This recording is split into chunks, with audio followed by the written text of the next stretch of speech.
family who had a farm of horses went through a rough time. They were forced to sell all of the horses to save their family from poverty, and along with it, their daughter's best friend in the whole world. They grew up together, and she would spend every moment she could by the horse's side.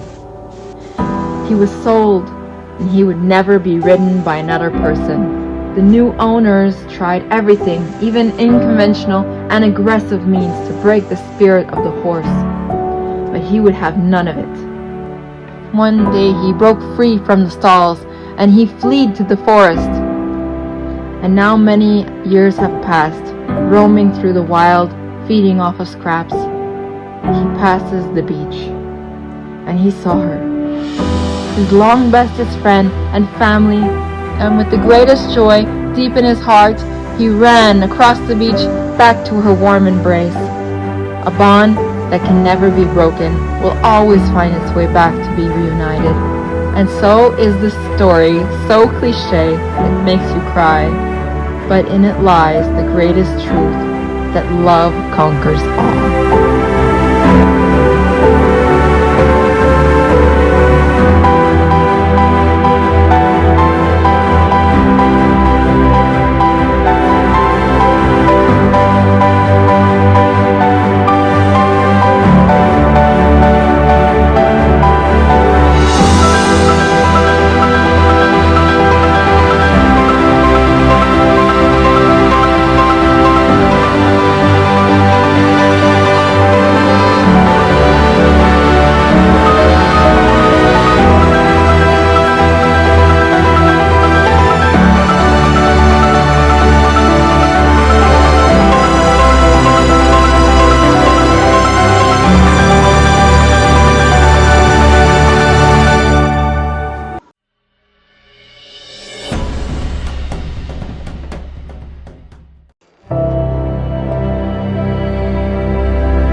So here I am at the construction of the frame, and I like to color these pieces. So of course when I heat it, what's going to happen is the side that I'm heating is going to disform more than the other side, and it can create distortion in the plate.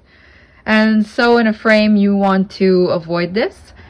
And now this time I have decided to weld it to a back plate and mount the frame before coloring it to see if I can further better control some of the distortion caused by the heating.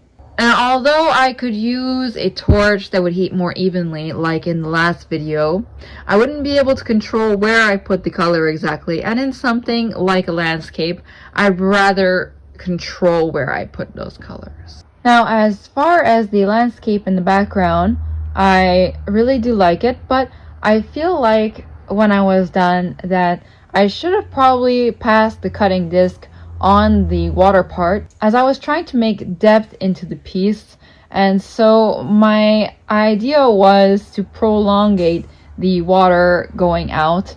But the problem that I encountered by using just the same tool to create the water as I did the sky is that there wasn't exactly enough pronunciation to make it pop and kind of meet where the plasma cut came. I think by doing these several layers and then coming back to do the cutting disc and then also doing the extension into like if it was the clouds, I would succeed a bit better in creating that illusion of depth. And hopefully this is an experience that can help out others create such pieces.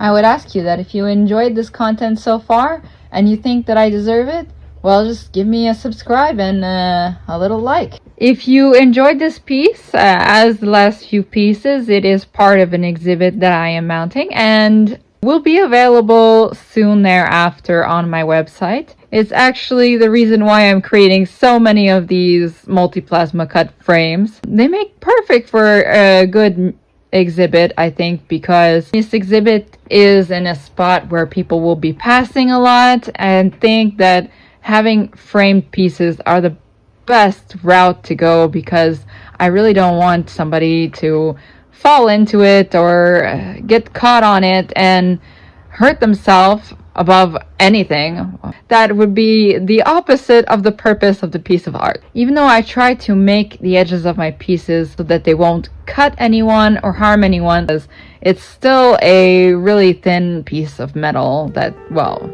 yeah.